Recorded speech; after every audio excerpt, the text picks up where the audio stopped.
council portion of this meeting to order.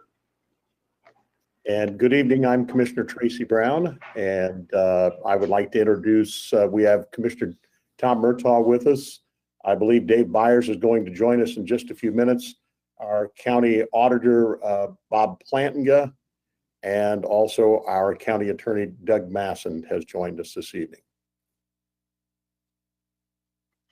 Great. Well, thank you, everybody. First, I'd like to extend my thanks to both the Tippecanoe County Board of Commissioners as well as the Tippecanoe County Council for taking the time to have this this public information meeting. Real quick, I'll introduce myself. My name is Rob Barnes, and I'm with the Hagerman Group. Joining us as well is the team that we've been working pretty closely with, and we've got Eric Ratz with DLZ. He's a principal architect, and Greg Martz with GM Development. I've got a couple housekeeping issues that I'd like to start with. First and foremost, we've got the agenda that is in front of us all, and so what we're going to do is basically just follow this agenda pretty quickly. Nothing too terribly in depth, but I think we've got some really exciting and interesting details and information to share with the public.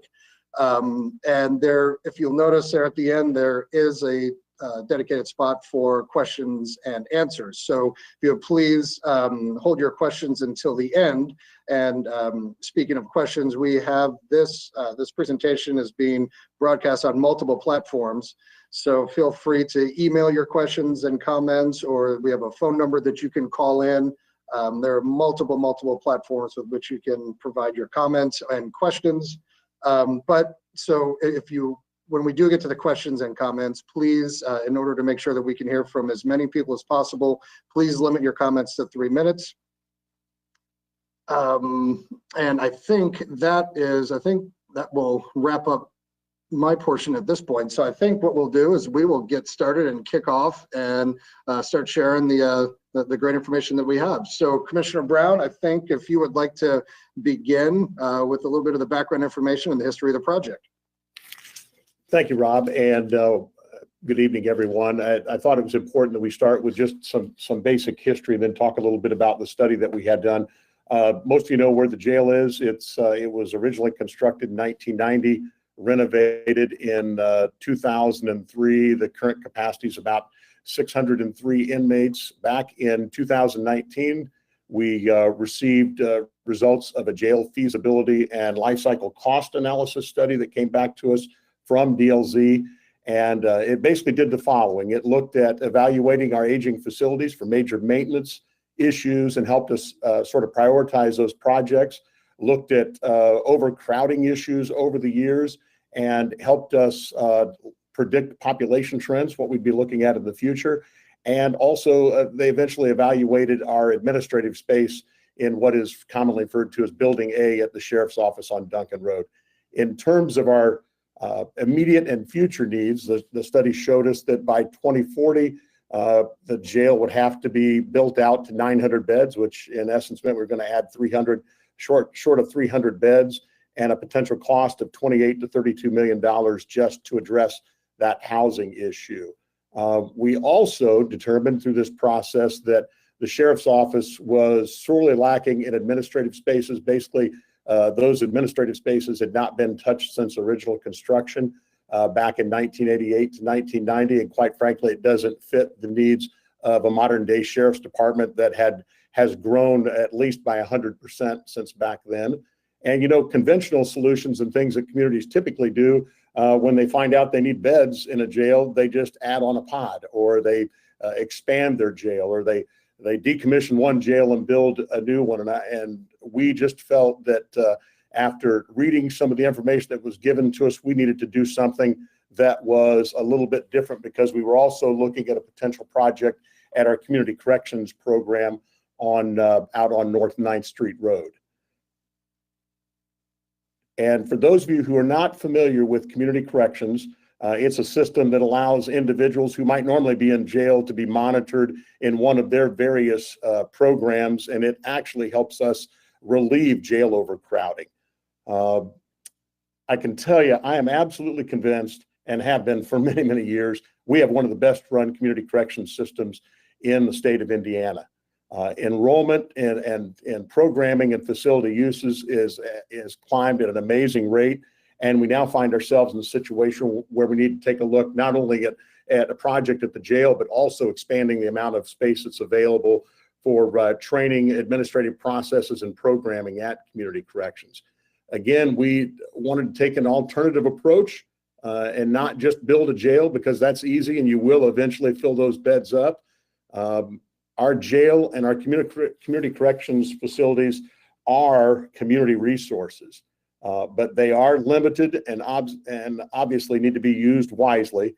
And we think that looking at innovative ways to allow someone to serve out their sentence and reducing or even eliminating recidivism or return trips to the jail, it's not just a smart thing to do, it's the right thing to do too.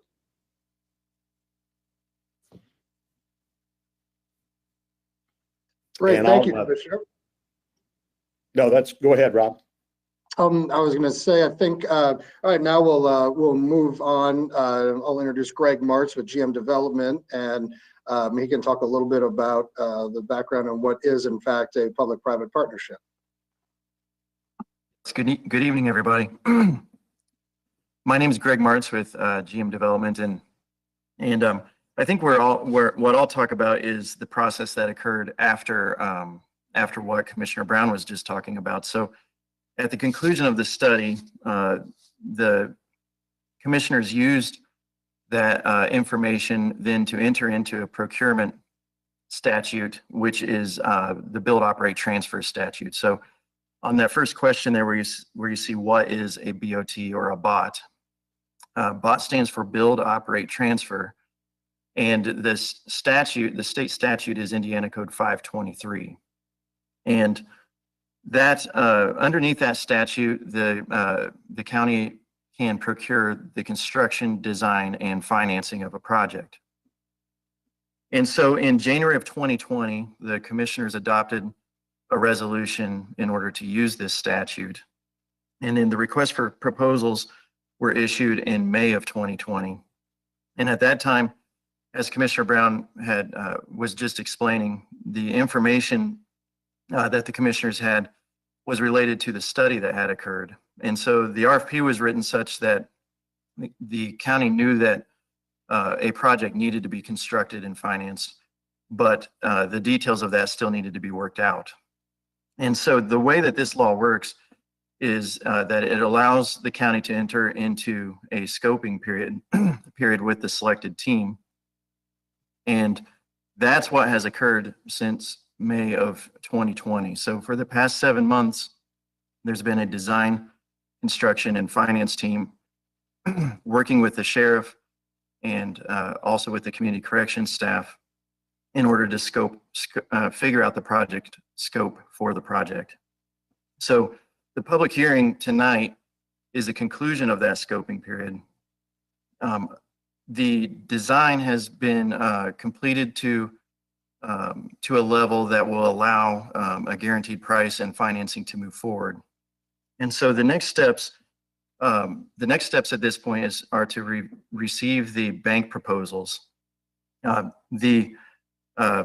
We've requested the bank proposals already.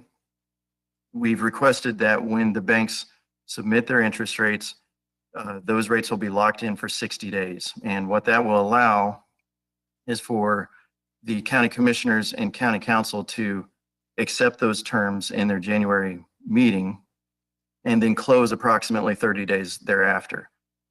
And so we've requested that those rates be delivered next week, which will be on the 16th. And that would allow the rates then to be locked in until February 16th, which is when the approximate closing date would occur. So the next steps would be to receive those rates, which will then be shared with the auditor and with the county council and with the county commissioners. And then they'll be presented formally at the January 4th county commissioners meeting and at the January 12th county council meeting. Upon both boards receiving that information and voting upon it, then closing would occur approximately 30 days thereafter. So that would be the next steps. I'll go into more details about the financing at the end of this presentation. Great, thank you, Greg. I appreciate that. Now I think we're gonna move forward to the next part of our presentation. So I'd like to ask Sheriff if you wouldn't mind coming up to the podium, and I will move the slide forward, and you can chat a little bit about what's going on and what the modernization fixes are and the intent of the project for the Sheriff's Department. Okay, I'm going to take this off so people can hear me. I think it's important to start off with, I don't want to take up a lot of time from everyone, but really, like Commissioner Brown said, we have two places. We have the jail and we have the administrative side. When I came into office last year, I had many people approach me about programs for the inmates, and I gave a lot of tours to people, and at the end of it, I said, where do I have this program? And they all said, you don't have room. So that comes down to just housing, classroom space, things like that. We don't have the room back there. And I recognize that. And so take that and how do you do things for mental health? I know mental health is a big thing that's brought up in substance abuse. There's a very high percentage of our population that suffers from those things. And we need to provide those services. They're a captive audience, if you will. So to just let them sit back there and do nothing, it's not going to work. It hasn't worked. They've been trying it for years and it just fails. The state's basically said mental health and substance abuse for people incarcerated, it's on you. So we have to do something, and we are doing something. We're trying our best to move forward with that, and we have some programs in place. I've worked in that jail. I started in '97 as a correctional officer, and 2 weeks ago I was back talking to a participant in one of our programs, Q360, that I've booked in I don't know how many times. We got to talking, and he asked me if I'd keep him in jail. I said, why would you want to stay here? Everybody wants to go to the Department of Corrections. There's more opportunities, more programs. And he said for the first time in his life, he feels he has a foundation. It's something he can grow on. And he's never been offered that before. And he feels it's helpful and he wants to stay and complete that. But you can't do that when you don't have any space, because we have a list of people who want to take part in that same program. So that was something that's very positive. You look at storage, if you build on, you can build a place, and I refer to it, I don't mean derogatory, but a warehouse for people, because that's all you're doing. We have to take a different approach to this. And I think by working directly with Executive Director Huber with Community Corrections, we're going to do something different here. And hopefully it sets the tone for the rest of the people in the United States. And that's working together, jail and community corrections, develop space and programs for these individuals, and hopefully they don't come back. With that being said, every time we add on to the back, and Commissioner Brown can speak to this, when they first built on it, it held 150, 200 people. They've since built on another receiving area, a whole other pod. We've done nothing to address the issues of our administrative area. We're walking items through our administrative staff, and you literally can stand in our building and look from one to the other, and that's, if you will, our police department. But we're walking things through there that are deadly. We don't know what they are, and they walk right by my administrative assistants, and there's no other way around that. They go into a room that's not the best at ventilation, and they're stored there, and we can't do that. We owe it not only to our staff, but the inmates that are in that very same building right behind a 12-inch thick wall. We don't know what those things are, so we need to address those issues. The other part of that, our community's growing. I think once the census comes out, we're going to be over 200,000 people. Unfortunately, crime does come with that. I do believe we live in a great community, but our crime rate is going up a little bit. Our calls for service aren't going down. As those things grow, paperwork, yes, we're trying to go digital on a lot of things, but there's a lot of stuff by statute that we have to keep copies of, some of them for 70 years. I'm 47 years old. I don't think I'm going to be here to see when you can destroy those items. We don't have any place to put them.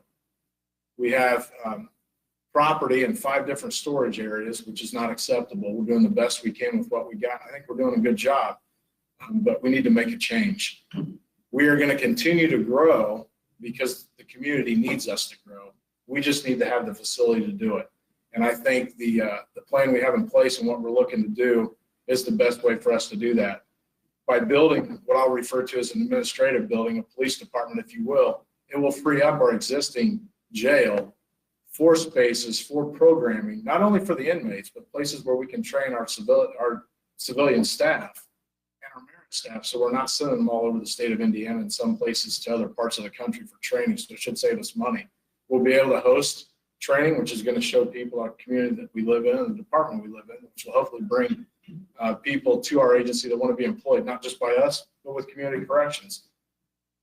I think that's the best thing for our community. And as you see here that's on the screen, there's a lot of offices there. You'll see a captain. Hopefully my folks don't get all excited about that, but that would be a captain of detectives, which we currently don't have.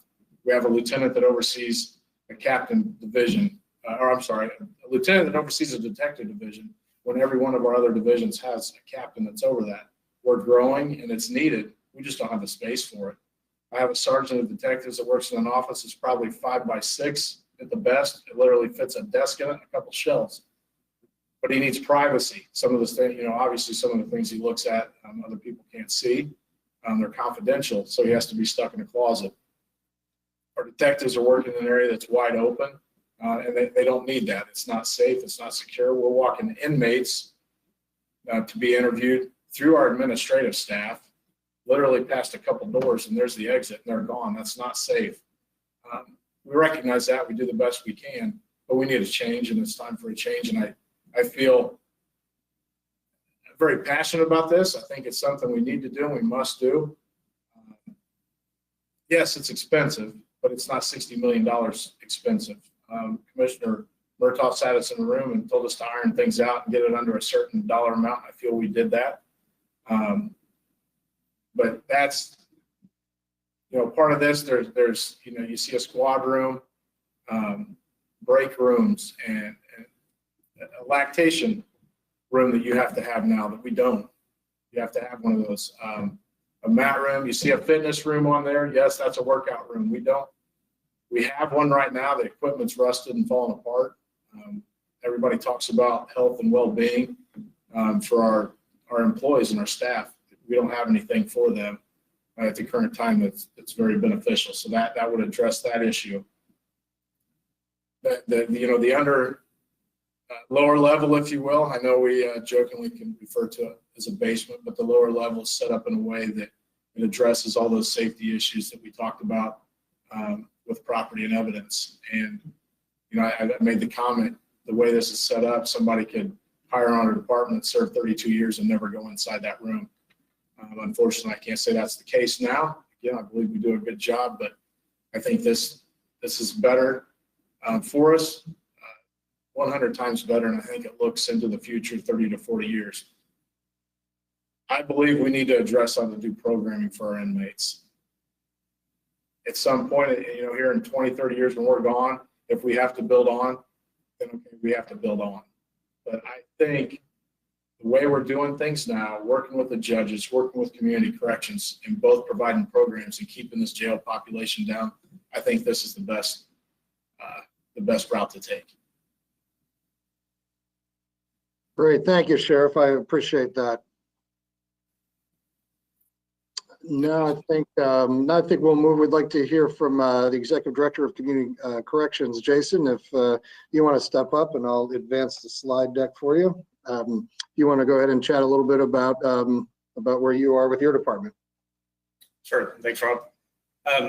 This has been a very intentional project that we've undertaken for the last 7-8 months, but the focus being on programming, dealing with mental health and substance abuse primarily, but also increasing the life skills services that we can provide to our participants. As stated before, community corrections has grown significantly over the last 3 to 4 years. And with that comes an expectation, not only internally, but also from the community to address some of the needs and conditions that people find themselves needing extra services for that are in our care and in our various programs. This project is an investment on behalf of the county, but one that I think will pay dividends to our staff, to the participants that we serve, and to our community as a whole. We will be transformative in the way that we approach mental health and substance abuse services. Having those in-house will be one of the very first in in the state, if not the first in the state, and one of the few in the country that will have its own mental health and substance abuse counselors on site, as well as peer recovery coaches in our newly developed behavioral wellness center. Also, the project is developing a life skills and training center. So we're creating kind of a mini academy, if you will, to get skills and to get programming to those that are in need of it. In order to do that, we've had to allocate some space for administrative areas, as well as improving the flow of participants into and out of our work release facility. So the floor plan that you're looking at there is the new section, which would be just to the north of our building. That would now house our new main lobby area, as well as the work release center and space for the work release operations. The upper level provides for meaningful case management between our case manager as well as our participants, an administrative area, as well as a large community training auditorium to be used by ourselves, the Sheriff's Department, other community organizations, or departments within the county.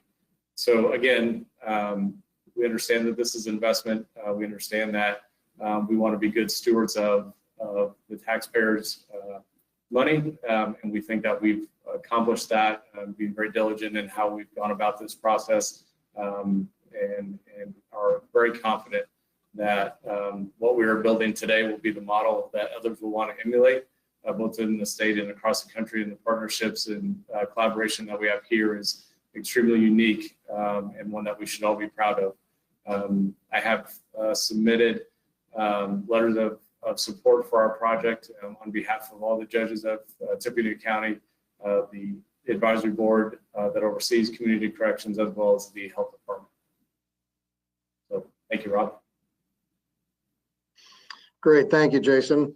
All right, now we'll move forward to the next part of the presentation, where we'll go over some of the financing interview. And for that, I'll turn it back over to Greg Martz with GM Development. Yep, thank you very much, Rob.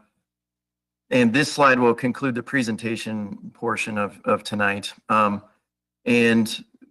These last few minutes, I just simply want to talk about more detail about what we were previously discussing, which is next steps and completion of the financing.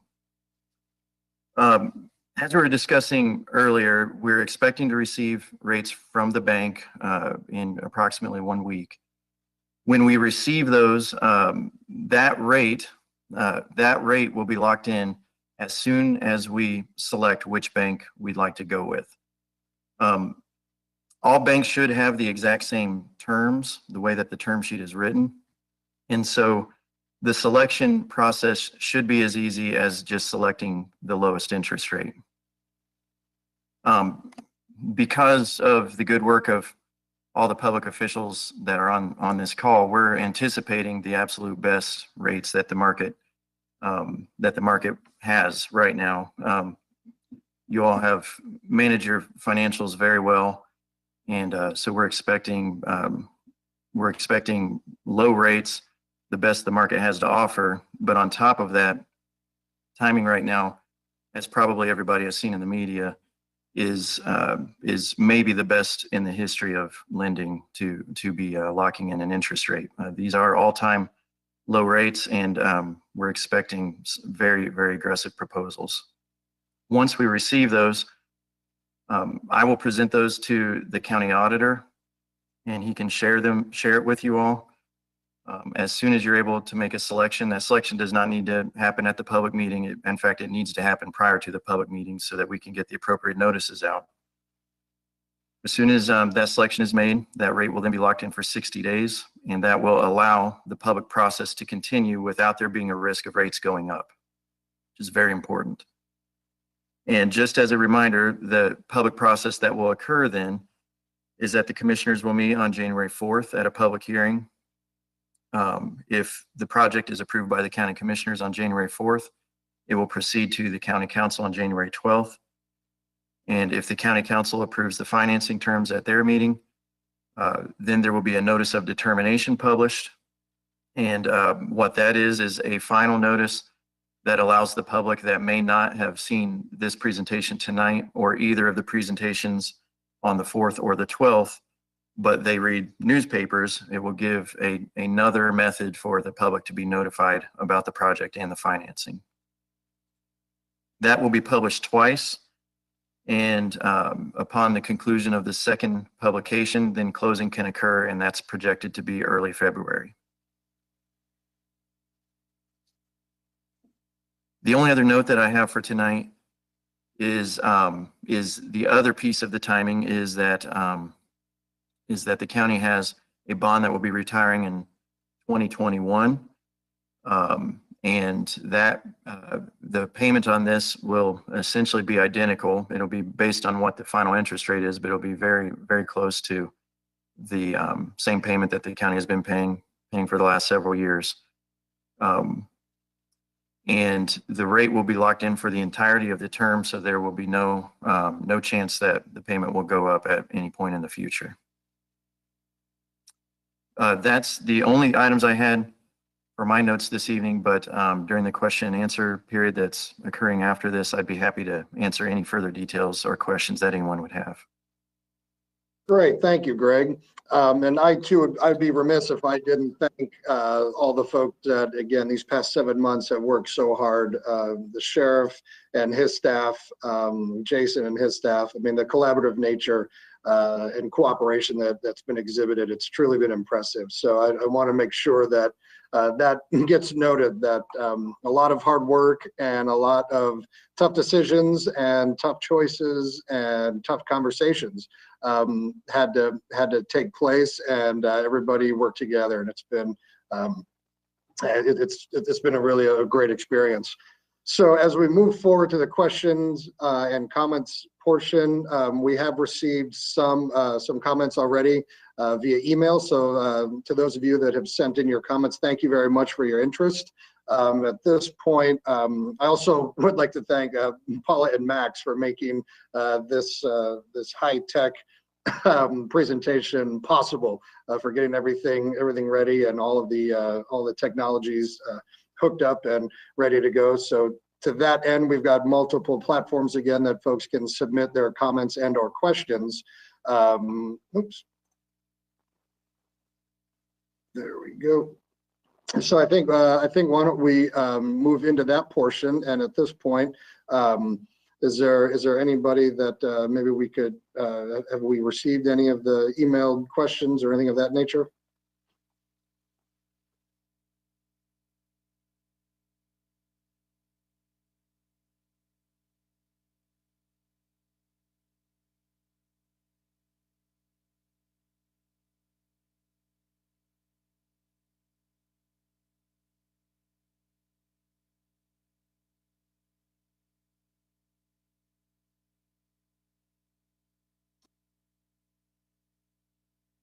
Margaret Haas would like to know what specific programs you're going to offer to those that are not incarcerated.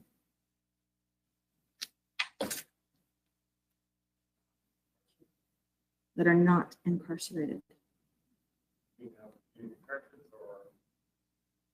You can answer. Yeah. The question was what programs will be offered for those. Again, mental health and substance abuse, counseling service, both individual, group, large group and small group counseling services, as well as family counseling services, peer recovery services will be offered.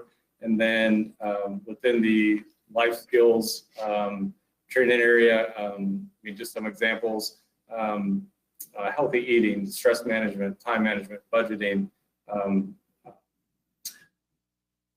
job skills training, computer lab that will be available for various classes. So it truly will be kind of an a la carte menu of services that we will be offering in community corrections for this expansion, or with this expansion. No, it's flipping through. I guess I'd be echoing exactly what Executive Director Huber said. There's a lot more programs he can offer at his facilities just based on the way it's set up. Our folks can't leave, his can. But we're offering the same thing. Right now, we have 80 hours of mental health a week in our facility, substance abuse programs. Once things start getting back to somewhat normal, we're dealing with COVID right now, but we'll have peer recovery groups meeting in there and things like that. And we want to expand those programs. But again, I think the question though is when they're not incarcerated. And again, I guess what we're doing now with Q360 is we're bridging that gap so there's a better handoff and they aren't leaving our facility, getting into a car with somebody that maybe they shouldn't. As they get towards the end of the program, we're working on interviewing job skills. And I told them 2 weeks ago I'd help them myself. I'd come back there and participate with that, interview them for a job if they want, give them some pointers. But then getting them with a therapist outside, whether that's with one of the local hospitals, Riggs, or local groups, Riggs or Valley Oaks, and basically driving them there if we have to. But that's what we look to do and grow. And there's a million programs out there, and they'll just keep more programs will come available. We got to make sure we're offering something that's beneficial to the to Tippecanoe County, and again, working together with Executive Director Huber, so we're not offering something they aren't offering over there, and then just get dropped off. Do you have a question or a comment? Okay, just one moment. All right, caller, please state your name and address. My name is Susan Schechter, and my address is 1001 Ferry Street in Lafayette. My name is Susan Schechter, and my address is 1001. Please state your comment or your question. In Lafayette. Hello? Yes, go ahead. Please state your comment or your question. Yeah, so this building will, the current jail has been in place for 30-ish years. And this building you're planning to build should last for 30 years as well, I'm assuming.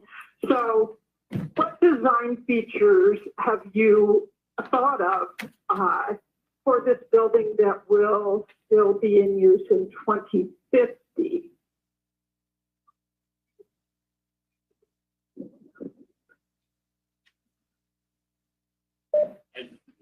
We're talking specifically about Susan, if we're talking specifically about the jail, first of all, I think we need to thank Lieutenant Lowe. He's here. Chief Deputy Lieutenant Lowe has been extremely helpful with this. He's gone through our project before. But we're building this with that in mind. You look at those sketches, if you will, blueprints, there's office space and things in there that we currently don't have, that even when if this goes through and we open, they're not going to be filled. So that's into the future. And then utilizing the current space that we have for the spaces for programs for the inmates. The other thing that's never happened before is expanding our kitchen. We have the ability then, by moving some of the things into another building, to expand our kitchen, which there's a lot of things that went on in this, Susan. There was discussion about building a kitchen at community corrections. Well, then there's another price tag there. If we keep cooking the meals for them and working together through this, we're able to both get some things that we need. But our hope is, with the design plan that we have, this is into the future, because there's a lot of stuff in here that we currently don't have. And even when we move in, it'll be vacant, so we can't expand. Ultimately, in 2050, they may have to look at building a new pod or a housing unit because our population hits 300,000 or 400,000.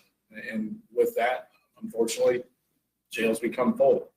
But our goal here is to do things where we can provide programming for the inmates with more space in the jail and more space for our administrative staff to grow, which we currently do not have. I hope that answered your question. And my contacts are extremely blurry on this. Do you want to answer?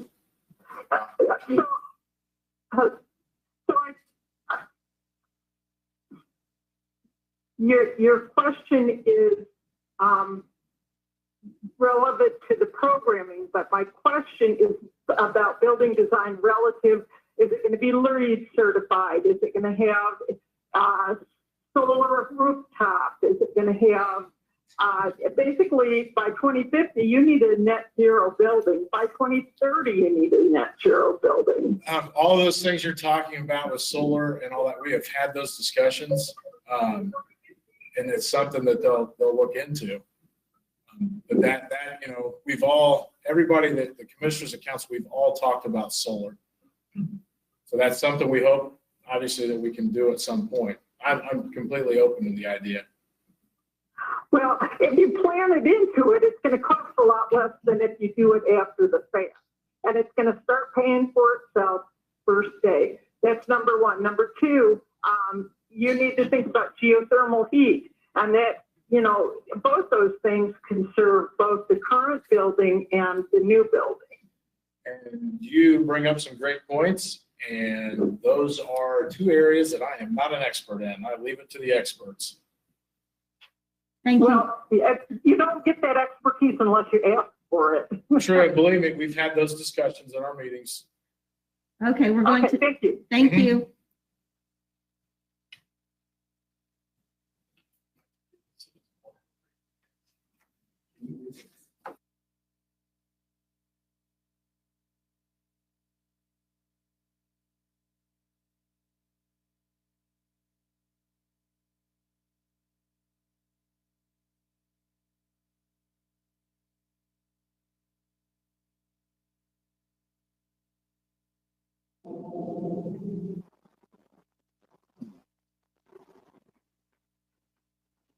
Do we have any other feedback or any questions coming in? We'll give it a few more minutes.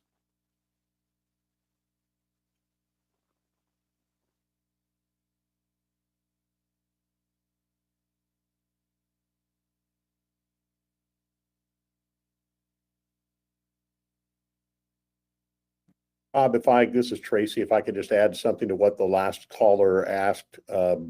I just want to point out and let everybody know that those discussions that we're having about sustainable energy and the future, those aren't just things we're thinking about. Those have been formalized discussions with vendors and looking at how we best heat water and how we provide electricity and do some of the other things that are the norm now in society. So again, it is more formalized than just a general discussion. We have had meetings and are looking at plans.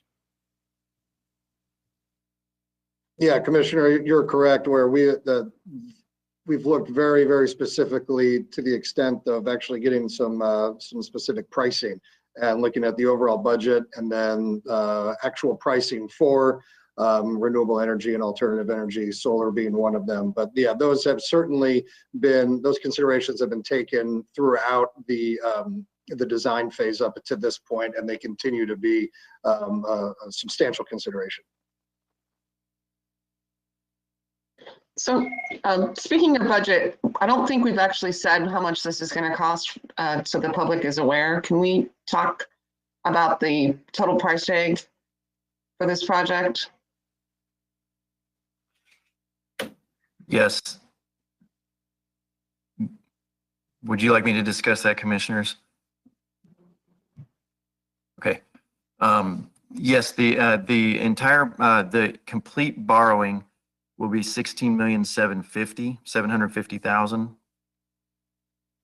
And that is all inclusive for both projects and all issuance costs. And so that will be the full borrowing. And then the conclusion of design will be structured so that it fits within that budget.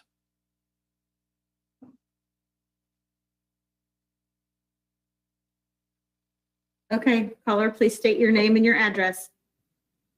Clinton Alexander, 2319 Temple Court in West Lafayette.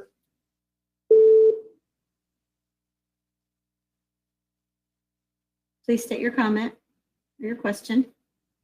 Okay, I have two. The first one is, besides using the community corrections programs to reduce recidivism, what steps is the county taking to reduce recidivism and initial incarceration for community members?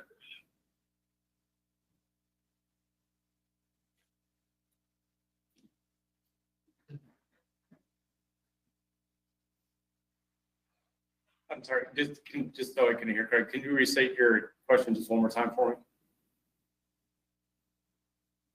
Yes, besides using community corrections programs to reduce recidivism, what steps is the county taking to reduce recidivism and initial incarceration for community members? I don't want to speak for other agencies. I think as a whole, one of the things that we are doing as a community, the Resiliency and Recovery Network that's kind of overseen and guided by the United Way, which has community partners, 300 plus strong through various organizations and groups, meets on a quarterly basis. Some groups within there meet monthly to discuss ways to address a lot of the major issues in our community, especially around substance abuse and mental health. So from a community point, there's a large collaborative group that meets on a very regular basis to work out, identify what the problems are, and then work to solutions for those problems. We have a great partnership with Purdue University that also, that also helps guide some of those programs and has offered some grants to help reduce some recidivism, as well as some programming made available to the county to be able to do that.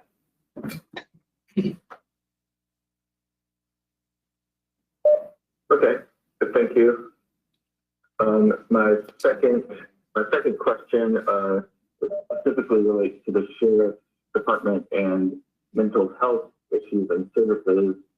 The president of the Indiana Sheriff's Association recently released in the newsletter that arrangements have been made statewide to allow for the immediate transport of individuals with mental health issues to Indiana State Psychiatric Hospital. Where does Tippecanoe County stand on adopting this new process? So we'll be right in there with it, but again, it has to do with bed space availability. And what President Reynolds is trying to do, what they've worked through is making it a faster process with less bumps in the road, if you will. And I'm right there with him. He and I text quite a bit. We talk on the phone. We'll be together next week at a couple of events. So I'm right there with him. I'm on board for it. There are individuals in our jail that are sick.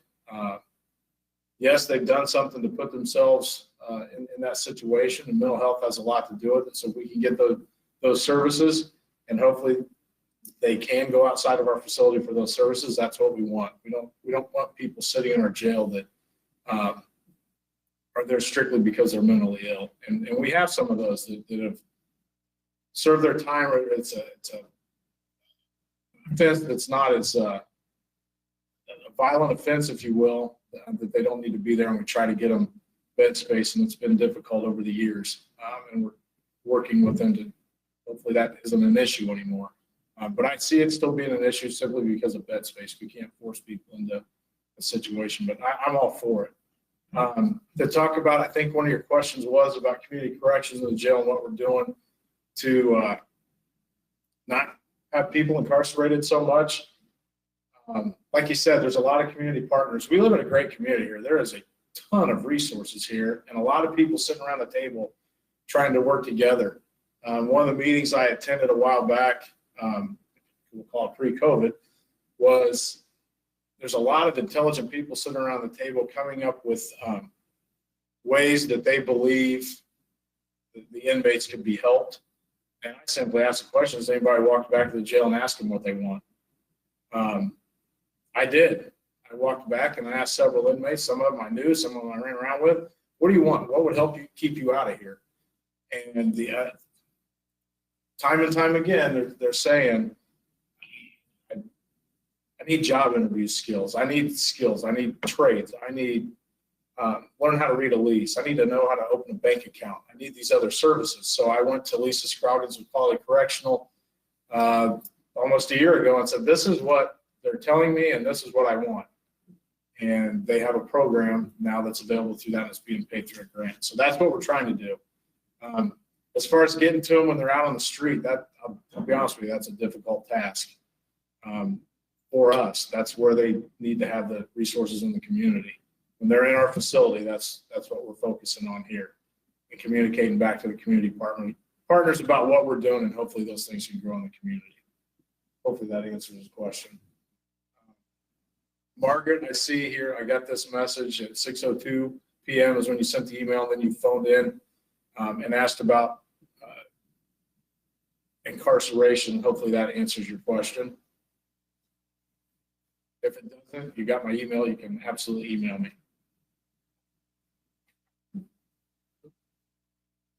Thank you. Thank you. Please state your name and your address. Put this, I want to create a feedback loop. Okay. My name is Kirsten Gibson, and my address is 1407 Virginia Street in Lafayette, Indiana. Are they ready for my question? Absolutely. Okay, great. So it's hard to tell with the live stream. So my name is Kirsten, and I guess it's going to be more of a comment than a question. And this is directed at my elected officials here tonight. I just wanted to talk a little bit about my experience on this topic and what direction I think things should be going in, rather than a jail, not an expansion necessarily, but a renovation, if you will, and in addition to the county community corrections. And so I work at Purdue, and I'm insured through Purdue, which has really good insurance. And I'm middle class, so I save money in my HSA account. And currently, in Tippecanoe County, there's a 3-month plus wait for psychiatric services. And so that's for a normal person, right? And so between the options that we have outside of the jail system, there's just not much. And so it's not a surprise to me that the inmates are asking for these kinds of services, because they're not available outside of the jail system. And I think that's a real misdirection of where our community should be going, instead of focusing our municipal efforts and our taxes and things like that, which I know that you all put a great deal of consideration into this plan, and to be good stewards of our tax money. But what I would say is that no money, tax money does not sit on helping the average person in our community. Is tax money not well spent? Because if the average person is getting what they need, then certainly that leaves room for the most marginalized in our community to get services that may need as well. And we had a great commenter on the online stream that talked about how a lot of this work is being done by organizations like WOM, LPHC, Food Finders, the WISE, etc. But they, because they're not part of the government system, have to rely on grants and other kinds of funding. And really, they're scraping by. So I'd really urge both, I guess, our elected officials and our sheriff's office to consider the efforts that are already being done in the community, how we can support those through our taxes, and how we can support them, through averting more people into our local jails. So thank you so much for listening. Thank you.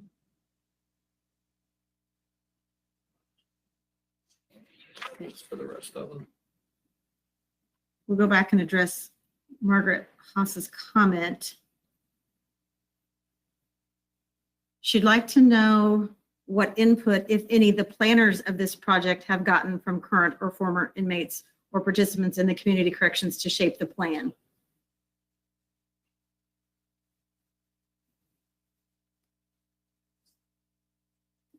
She wants the DLZ people. Huh? She wants DLZ to see Oh, what they, DLC. DLZ, or whoever the, Yeah, that's me. I'm Eric Kratz, principal architect with DLZ. We have spent the majority of our time meeting with the Sheriff's Administration as well as the Community Corrections Administration. We are willing to sit down with those folks as well as with current or past participants, specifically within the community corrections, since the Sheriff's Office is much more geared towards administration area. But we have done this on other projects, and we'd be willing to sit down with Jason, Kelly, and others from the community corrections with current or past participants to address what they believe some of their concerns might be.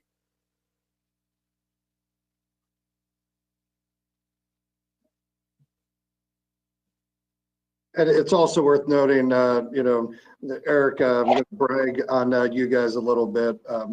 Yeah, Eric and his team are experts in this matter. So he's being a little humble, but he knows from previous experience with projects and design best practices and modernizations. Yeah, there's a reason that that Eric and his team was selected to bring that level of experience to the design aspects. And if I could just interject, we listen every day to our participants and what their needs are through their case managers. When they complete our program, they're given exit surveys to complete. So we have a good feel and a good pulse for what the needs are and what those desires are by our participants. And again, that was a large part of the driving force behind the design phase and as we continue to progress through this project. So we very much are engaged with our participants, both past and present, as to what their needs are and how we can best serve those. okay, there's a Facebook comment from Johanna Merritt Wu. What happens when an inmate has paid all fees but is waiting only for transportation? A young mother has paid in full since October and has not yet been offered transport home. What can we do to expedite her being sent home to be with her infant?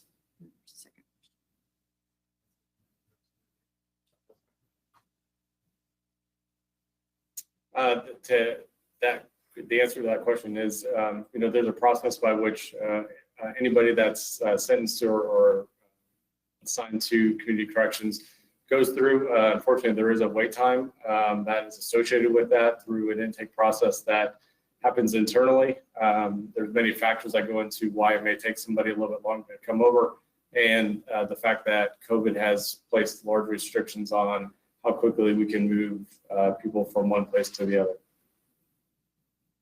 Yeah, the second question. Further to the question regarding the young mother, is there a streamlining available in this new plan for released people to get their ankle device with transportation? As we understand it, this is why the mother mentioned has paid all fees and has been freed for release, but has been waiting over a month and through Thanksgiving simply to be given an ankle bracelet to go home. I guess I would encourage that person to email me directly and we can have a further conversation about that.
I see we're coming up on 7 o'clock here. It's 6:55. I'll leave it to the, I don't know if any of the commissioners or any of the council members have any closing remarks or anything they'd like to add.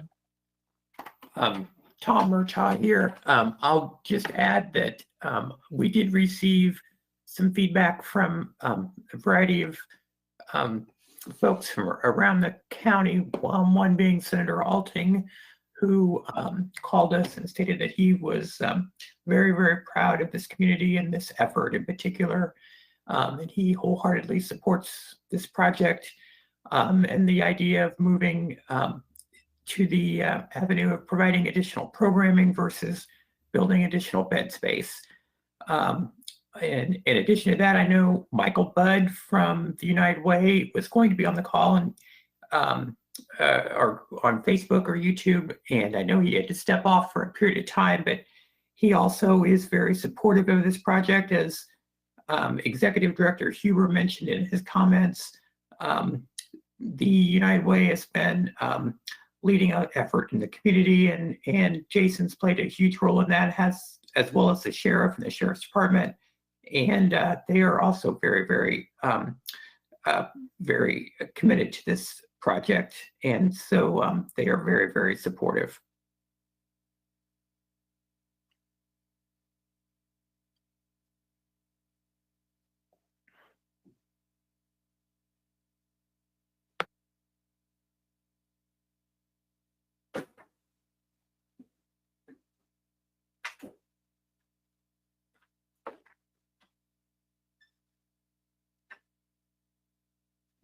Well, again, I'd like to thank everyone that has taken the time to be a part of this. I want to thank all those that had called in with questions and those that provided email comments.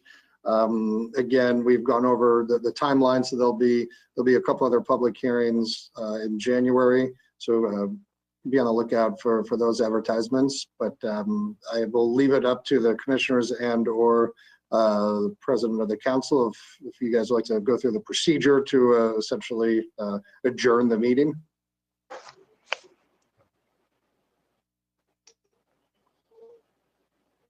For the Board of Commissioners, Council members, if there isn't any. Go ahead, Tracy. For the Board of Commissioners, I just need a motion to adjourn, please. So moved. We are adjourned. Council, could I have a motion to adjourn? Mr. President, Roland Winger, move that we adjourn. Second. We are adjourned. Thank you, everyone. Thank you. Thank you. Thank you.